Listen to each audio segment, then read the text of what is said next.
Hello tout le monde, j'espère que vous allez bien aujourd'hui. Aujourd'hui on va faire une petite recette, c'est un petit peu compliqué, ça prend un petit peu de temps mais c'est super bon. On va faire un millefeuille.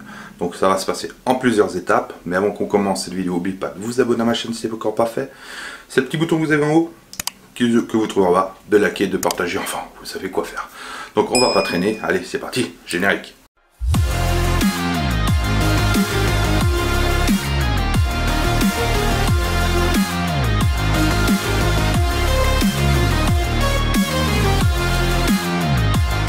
Bon, première chose à faire, d'abord on va préparer le fondant. C'est le glaçage qui va être dessus. On va d'abord faire cette étape.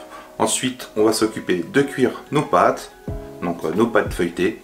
Et après, on fera, c'est une crème pâtissière. On va voir si on fait la crème pâtissière ou la crème diplomate qui est à base de crème pâtissière et de chantilly monté. Vous verrez, c'est un petit peu plus léger que juste la crème pâtissière. Donc on va pas traîner et puis on va attaquer tout ça.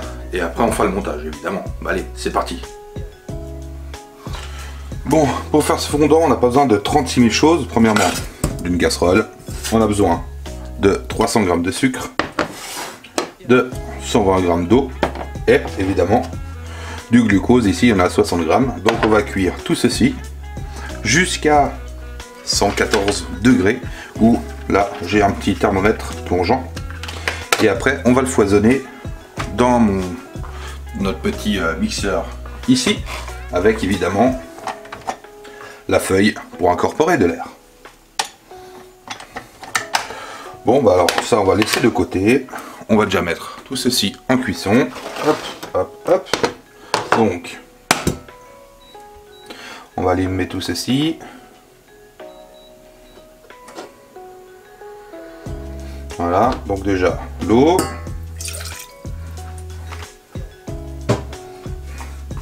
le sucre et évidemment le glucose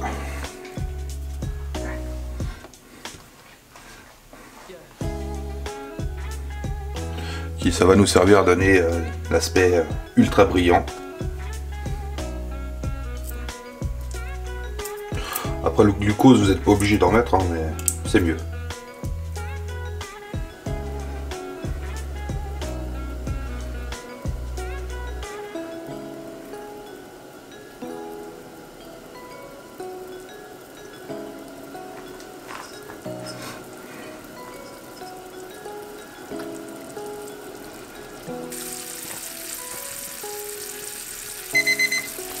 Parfait, voilà, hop. Donc on enlève ceci, on arrête tout de suite notre sucre, qu'on le plonge la casserole là-dedans pour arrêter la cuisson, voilà. Et maintenant directement là-dedans.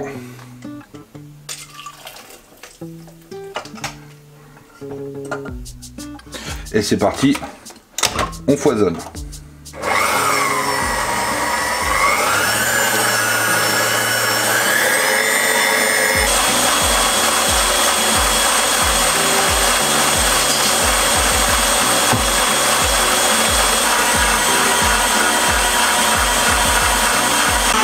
On arrive gentiment à la fin, c'est parfait.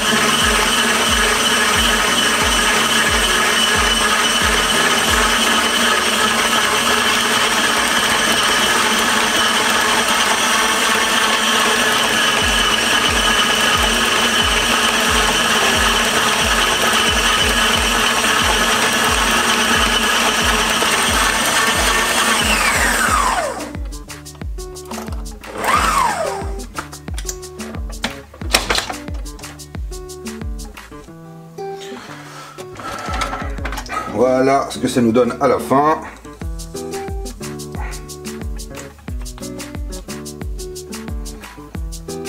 Hop là. Le glaçage maison. Ah.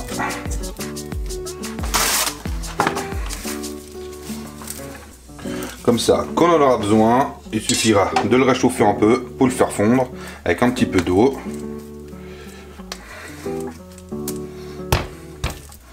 Mais il faut qu'on le réchauffe pas trop fort, maximum 30 degrés. Et voilà, c'est parfait. On va lui donner une petite boule.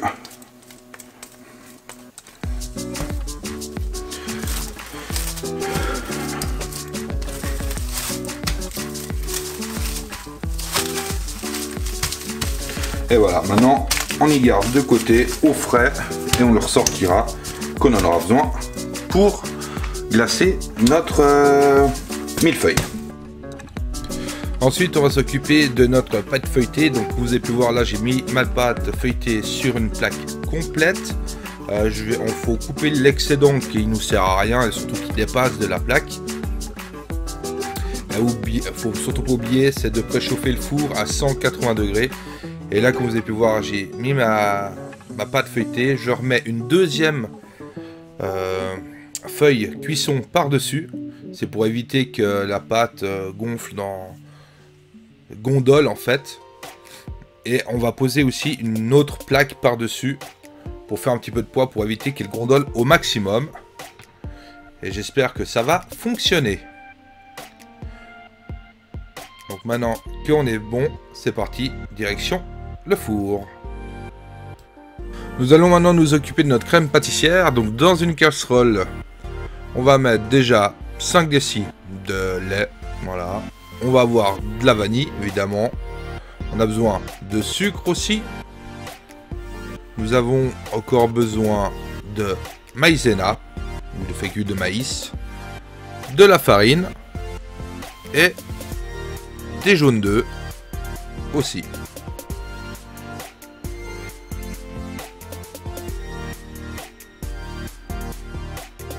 Donc, on va attaquer. On va mettre directement le lait dans notre casserole.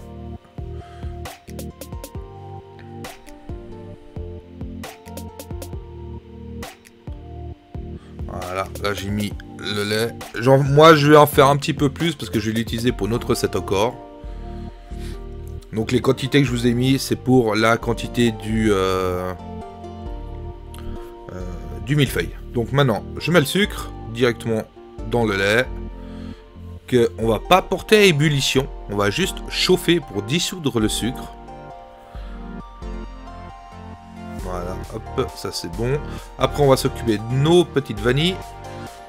Donc pour vous, une gousse de vanille, ça suffit largement. En plus celles-là elles sont belles, elles sont bien dodues. Donc ce qu'on fait déjà, on la fend en deux. On va la gratter aussi. On va éviter que je me coupe le doigt. Voilà, on l'écarte, on récupère tous les grains à l'intérieur. Je n'ai oublié la moitié sur mon plan de travail, évidemment. Voilà, dans la casserole. On gratte l'autre partie aussi. Hop. On n'en laisse pas une miette. Hop, à la casserole. Et la gousse aussi dedans. Voilà, je récupère les derniers petits bouts. On mélange bien tout ceci. Et on va faire un petit peu fondre le sucre pendant que le lait commence à chauffer. Mais comme je vous répète, on ne veut pas une ébullition. L'ébullition, ça sera après pour figer la crème. Donc maintenant, on prend notre petite bol. À l'intérieur, on va mettre nos jaunes d'œufs. Voilà. Où on va rajouter encore la farine. Et aussi la maïzena. Voilà.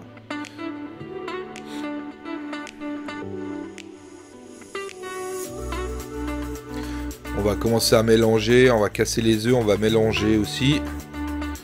Et si vous voyez que comme moi ici, ça commence à être un peu trop épais, ça ne veut pas se mélanger parce qu'il y a quand même une bonne quantité de farine et de maïzena par rapport aux œufs.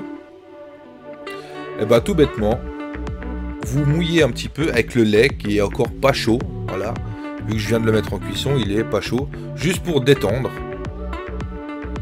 Dites-vous que la maïzena et la farine, c'est l'ordre de température que ça fait en fonction. Et oui, je l'ai oublié, on va mettre une feuille de gélatine aussi en préparation. Donc dans un bol d'eau froide de préférence, pas d'eau chaude, dans un bol d'eau froide, on va glisser une ou deux feuilles de gélatine. Je pense qu'une seule, ça suffit.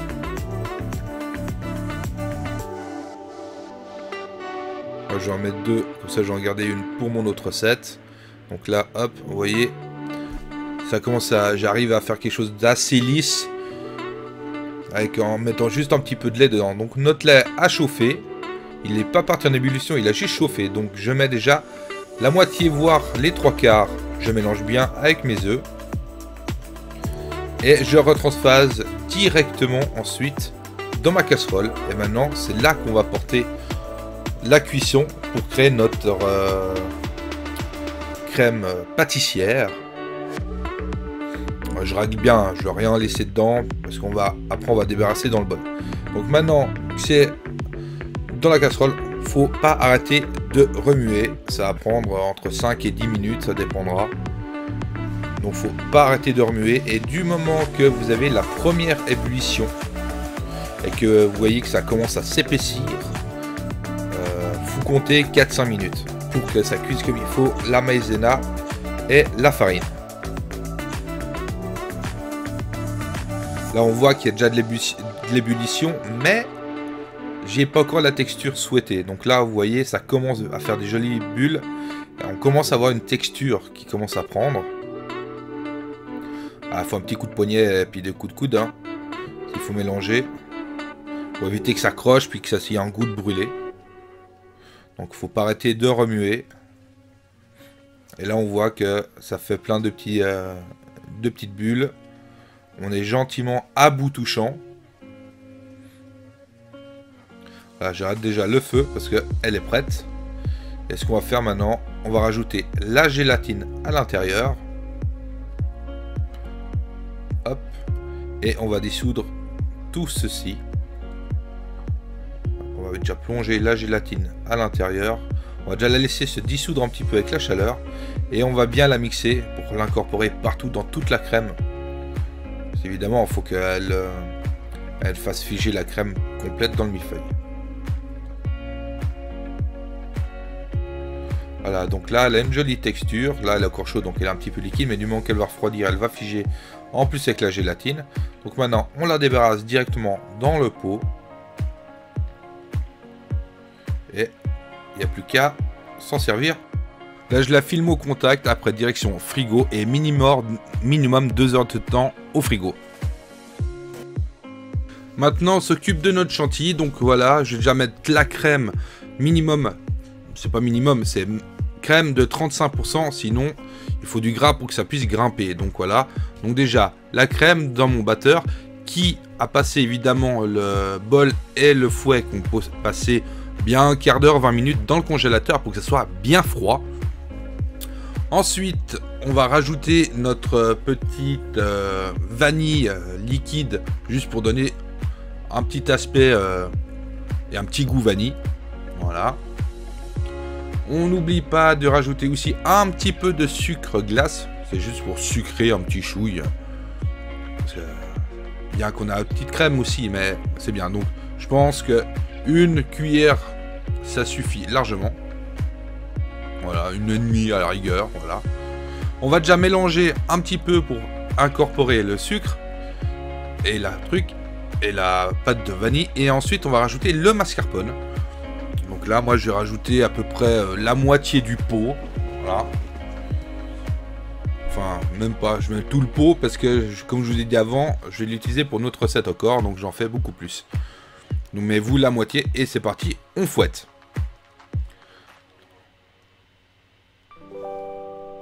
Donc voilà, là on arrive gentiment au bout. Vous voyez, elle est bien épaisse, elle est bien onctueuse. C'est parfait. Voilà. Vous voyez ça, comme elle est super onctueuse. Et en plus, elle est bonne. Elle est bonne. Donc vous n'êtes pas obligé d'utiliser cette chantilly que pour les recettes. Vous pouvez l'utiliser tout le temps. Maintenant que ma chantilly est prête, je reprends ma crème pâtissière que je vais juste... casser un peu, je vais juste lui donner quelques coups de fouet parce que voilà, on voit qu'elle a épaissi, mais c'est juste, j'aimerais juste la détendre un petit peu avant de mélanger mes deux crèmes. Donc vous voyez là, un bon coup de fouet pour la détendre et après on incorpore la chantilly. Donc là, j'ai déjà mis une partie, j'ai mis la moitié de la chantilly parce que comme j'ai dit, je faisais pour une autre recette. Donc on mélange bien la maryse pour éviter qu'elle retombe, qu'elle soit trop liquide. Donc ça va prendre un petit peu de temps. Mais il faut ce qu'il faut. Donc maintenant on passe au montage. Donc une feuille que j'ai coupée de pâte qui fait 20 sur 10. Donc il vous faut 3 feuilles de 20 sur 10. Et maintenant on garnit. J'ai pris une poche à douille pour garnir, mais je crois que je vais y aller un petit peu plus franco après, carrément avec la louche parce que c'est entre, donc ça ira très bien. Donc là je répartis ma crème sur mon biscuit. Je suis désolé pour le flou, hein, mais voilà. Là je rajoute encore un petit peu, voilà. Après on met notre deuxième pâte et on répète l'opération. Et cette fois je m'enquiquine pas, je prends pas la poche, je vais carrément à la louche et j'écraserai un petit peu pour que ça se mette partout. Voilà, je vais répartir un peu comme il faut après, mais là on peut y aller sans autre. De toute façon c'est pas design, ce qui compte c'est le goût. Donc voilà, là je suis pas trop mal, vous voyez elle tient quand même pas trop mal ma crème. Donc là en appuyant un petit peu, voilà, vous voyez ça s'écarte. Donc maintenant ce que je vais faire c'est que je vais transvaser, y mettre dans un plat. On va y mettre au frigo avant de faire le lissage dessus. Donc maintenant ça part au frigo, je pense bien pendant une bonne demi-heure, 1 heure pour que ça refige. Donc là on va s'occuper de notre glaçage fondant dessus. Donc déjà on met un bain-marie à chauffer et que l'eau ne soit pas en contact avec notre bol. Là moi je vais prendre juste la moitié du fondant que j'ai réalisé parce que ça suffit largement. Donc le fondant dans le bain-marie avec une cuillère à café d'eau. Et vous voyez, en le faisant fondre gentiment, il devient tout liquide. Et surtout, il ne faut pas qu'il dépasse 30 degrés. Donc il ne faut pas qu'il chauffe trop. Parce qu'après, ça va pas faire. Vous voyez, là il est bien liquide. Et je peux le toucher avec le doigt. Il n'est pas trop chaud, il est juste devenu liquide. Donc maintenant, vous voyez, il est super lisse. Il est super brillant. C'est royal. Voilà, magnifique. Entre temps, je vais préparer un petit peu de chocolat fondu pour faire le petit décor. Donc il y a 10 grammes de chocolat noir à peu près. Ça va être une rangée de chocolat ou 3-4, à peu près 3-4 carrés, grand maximum. Là, je le mets dans un sac congélation, mon petit chocolat fondu, pour pouvoir faire les décors dessus. Donc je ferai un petit trou après, il n'y a pas de souci. Là, maintenant, ce qu'on fait, c'est qu'on met notre glaçage, notre fondant dessus, qu'on va bien lisser partout, pour qu'on ait sur toute la hauteur, sur toute la surface. Donc là, hop, j'ai déjà tout mis dessus, vous voyez, là j'ai tout lissé. Il faut aller quand même assez vite, parce que ça refroidit et ça fige. Donc après ceci, qui est lissé, on prend notre chocolat. Voilà, je vais prendre le chocolat, je vais faire un petit trou sur, je vais couper le petit bout de la petite pointe. Et voilà, maintenant je fais des lignes, voilà, je fais 3-4 lignes, ça suffit. Hop, même un peu plus, ouais, soyons fous. Et je crois que j'en ai encore une petite en haut pour bien faire. Et après, on prend un couteau et vous faites ce que j'ai fait, vous faites des tronçons avec le couteau pour faire des décors, voilà. Alors non, pour bien faire, il faudrait nettoyer la pointe chaque fois. Moi, je trouve qu'il n'y a pas vraiment besoin. Voilà. Et après, vous faites le même tracé, mais de l'autre sens, entre vos sillons. Et voici le décor. Et là, manque de bol, j'ai pas été assez vite, donc on voit que le fondant commence à figer. Mais j'y ai réussi. Voici notre millefeuille qui est tout beau, qui est tout propre et qui va finir au frigo de nouveau pendant quelques heures, voire jusqu'à demain. Bon bah voilà, on a fini cette vidéo. Comme tu as pu voir, on n'est plus au même endroit, je suis plus dans la cuisine parce que j'ai oublié de faire la petite vidéo de fin, et oui. Donc en tout cas, profitez-en bien de cette recette. J'ai eu un petit souci pâte, comme vous avez pu constater, donc ça n'a pas levé comme je voulais, mais ma foi, c'est les aléas de la cuisine, ça arrive. Donc en tout cas, portez-vous bien, et puis on se voit tout bientôt pour une prochaine vidéo. Et puis prenez soin de vous et de votre famille. Allez, ciao ciao.